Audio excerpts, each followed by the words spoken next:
есімім Айтмұқаш Алмас, Виленұлы, Жас Отан жастар қанатының Шығыс Қазақстан облыстық филиалының төрағасы және Өскемен қалалық мәслихатының депутаты.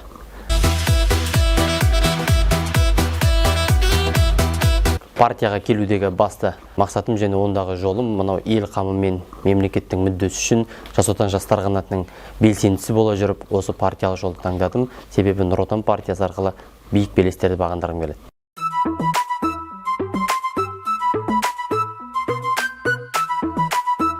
Жалпы қазіргі таңда мемлекеттік жастар саясатының дамуы үшін біз белгілі мынау жастардың арасындағы қоғамда өзекті мәселелерді қозғап келеміз. Осы орайда мемлекеттік жастар саясатының дамуы жолында қазіргі таңда Жас Отан жастар қанатының 2025 жылға дейінгі жастар отанға бағдарламасын қалыптастыру үстіндеміз. Бұл бағдарлама арқылы біздің мемлекетіміздегі жастардың негізгі өзекті мәселелері талқыланады және сол орайда 5 жылға бағытталған жоспардың нәтижесінде жастардың негізгі бағыттарын біз игеретін боламыз. Ол бірінші азаматтық белсенділік, екінші сапалы білім, үшінші жастарды жұмыспен қамту және жұмысқа орналастыру, төртінші жастарды тұрғын үй мәселесімен қамту және бесінші мынау жастардың жеке тұлғалық қалыптасуы. Біз жастардың белсенділігі арқылы мынау қоғамдағы болып жатқан негізгі өзекті мәселелердің шешімін таба алатын боламыз. Бұл яғни айта кетсек, қазіргі таңдағы жастардың арасындағы суицидке барудың көбейіп жатуы. Бұл яғни жастар арасындағы мынау психикалық тұрғыда бұзылудың үлкен бір септігін әкеліп туғызады. Және де бүгінгі таңдағы жастардың арасындағы мынау мемлекеттік отансүйгіштік идеологияның жоқтығы, яғни жастар арасында көптеген мынау европалық мемлекеттерге еліктеушілік басым, сондықтан біз өз туған жерімізде жастардың патриоттық сезімін оятуымыз керек.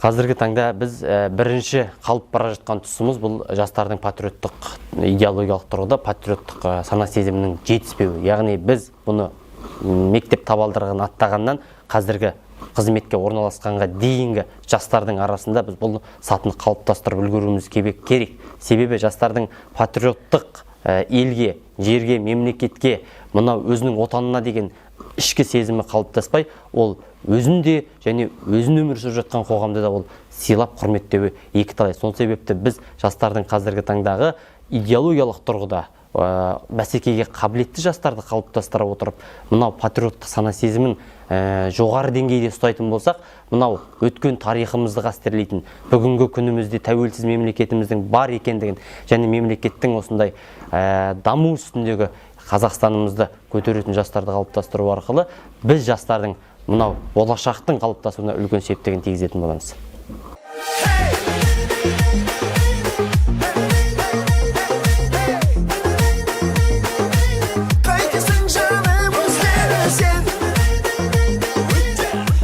Қазіргі таңда республикамыздың көлемінде Шымкент, Нұр-Сұлтан, Алматы қалаларында 3 қалада жастарды 5% көрсеткіштен 5% үстеме ипотека алу арқылы жастарға тұрғын үй беру мәселесі қарастырылған. Ал біздің өңірде қазіргі таңда бұл заң жүзіне енгізілгеннен кейін ғана барып жүзеге асырылатын болады. Қазіргі таңда біз жастарды тұрғын үймен қамтамасыз ету мәселесі бойынша біз барлық белгілі бір мемлекеттік бағдарлама бар деп айта алмаймын, бірақ та біздің өңірімізде 4 студенттік жатақхананың құрылысы басталатын болады. Бұл да жастардың тұрғылықты үй үшін үлкен бір қолдау деп есептейміз. 1060 орынды жатақхананың құрылысы 2025 жылға дейін аяқталатын болады.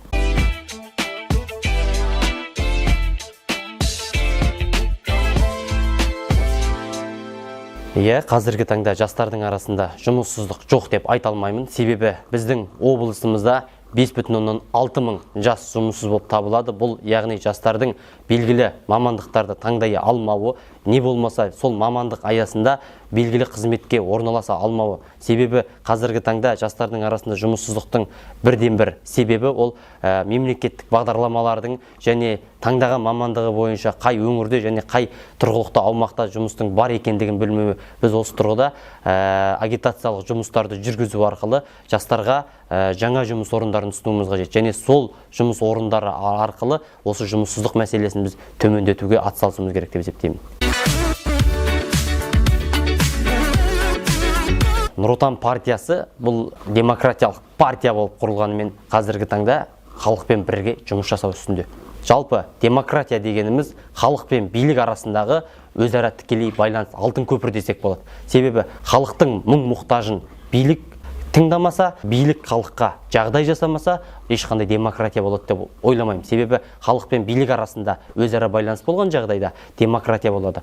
Әлихан Бөкейханов атамыз айтқандай, қазіргі таңда ешқандай да қарама-қайшылық болмай, мемлекетте даму болмайды. Жалпы, егер де қара халықтың жағдайы мұқтаж болатын болса, үкіметтің де жағдайы дәл солай болмақ.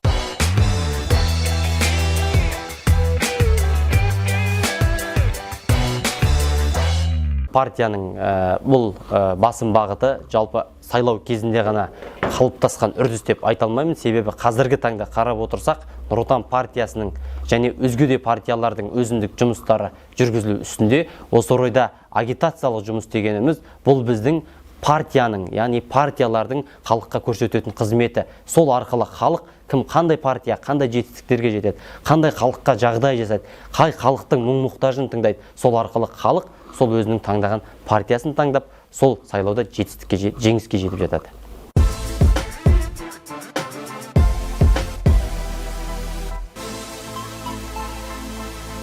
Ең бірінші елге, жерге, мемлекетке деген сүйіспеншілік бұл мынау өз отанында дүниеге келген әрбір қазақтың, әрбір мемлекеттің баласы осы мемлекетті сүюге ынталану керек. Себебі кішкентайынан жөргегінен туылған бала мынау үлкен мемлекеттің, қоғамның айналасына келгеннен кейін мемлекетке деген сүйіспеншілігі бұл ананың бауырынан басталу керек деп есептеймін. Себебі ананың бауырын, ананың ақ сүтімен жаралған мемлекеттің осындай топырағында туылған әрбір азамат пен азаматша кішкентайынан бастап патриоттық сана сезімі қалыптасқаннан кейін ол қалыптасқан адамның бойындағы рух ол мемлекетке қайтадан қызмет ететін болады. Сондықтан баланың дүниеге келгеннен бастап бұл патриоттық сана сезім отбасында тәрбиелену керек. Отбасы арқылы жалпы орта білім беретін мектепте қалыптасады және үлкен қоғамда ол жеке тұлға болып қалыптасқан кезеңде ол азаматтың және өзіндік патриоттық сана сезім қалыптасып, мына мемлекетке өзінің пайдасы тию керек деп есептеймін.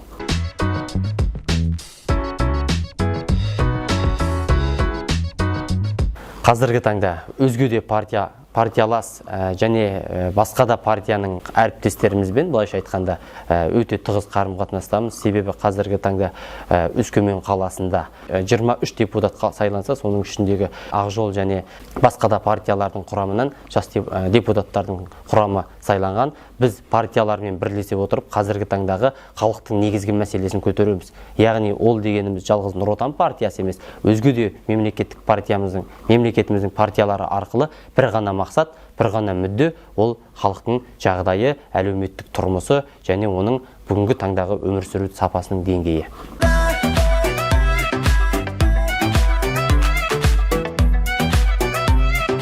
Қазіргі таңда мемлекетімізде тұңғыш рет праймериз ұйымдастырылды. Бұл праймериз дегеніміз Нұр Отан партиясының ішіндегі нақты халыққа қызмет ететін, елін сүйетін, жеріне құрметпен қарайтын көшбасшыларды іріктеп алу болды. Яғни біз осы праймериз арқылы Нұр Отан партиясының атынан сайланатын, бүгінгі таңда халыққа қызмет ететін депутаттардың санын және сапасын реттеп шығардық. Бұл дегеніміз не? Праймериз дегеніміз бұл үлкен біздің мемлекетіміздегі партияның ішіндегі үлкен реформа деп айтамын. Себебі бұл праймериз арқылы өзімдік әр өңірдегі көшбасшыларды таңдау арқылы сол өңірдегі партия мен халық арасындағы алтын көпірдің ізін салатын азаматтарды іріктеп шығардық.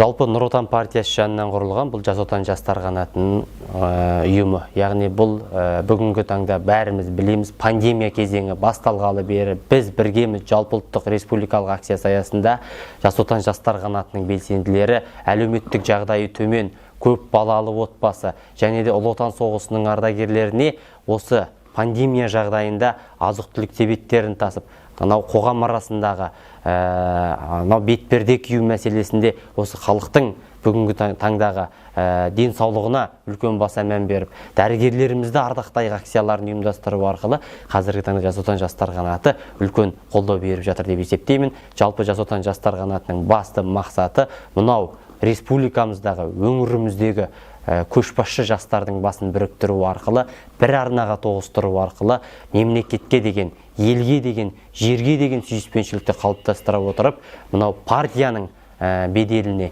және Жас Отан жастар қанатының құрамындағы бұл ұйымның мақсаты мен мүддесі үшін қызмет ететін жастарды қалыптастыру болып табылады.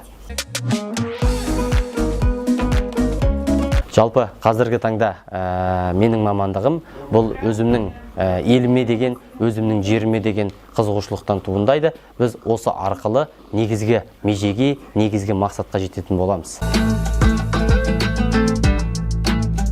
Жалпы енді мамандықтың ұнамайтын өзіме жақтары жоқ, бірақ та дәл сондай ұнамсыз мамандықтардың бар екендігін білеміз. Бұл яғни керексіз мамандық деп айта алмаймын әрине, бірақ та қазіргі таңда біздің мемлекет үшін негізгі сапалы жұмыс жасайтын ол бір беткей мамандықтар ғана болуы шарт деп есептемеймін. Сондықтан қазіргі таңда мынау әлем елдерінде технологияның дамыған заманында біз белгілі жетістіктерге жету үшін негізгі керекті мамандықтарды жоғарғы оқу орындарында және кәсіптік білім беру мекемелерінде қалыптастырып орната алуымыз керек. Біз белгілі мамандықтар арқылы осы мемлекетке қызмет ететін азаматтар мен азаматшаларды қалыптастырып шығамыз.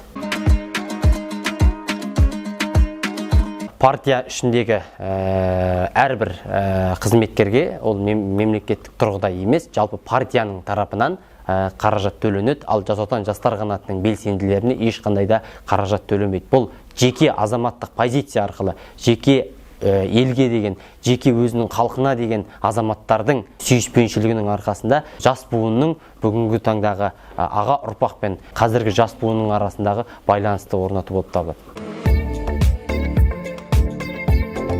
Арман қойыңыздар, мақсатқа жетіңіздер және соны іске асыратын болыңыздар.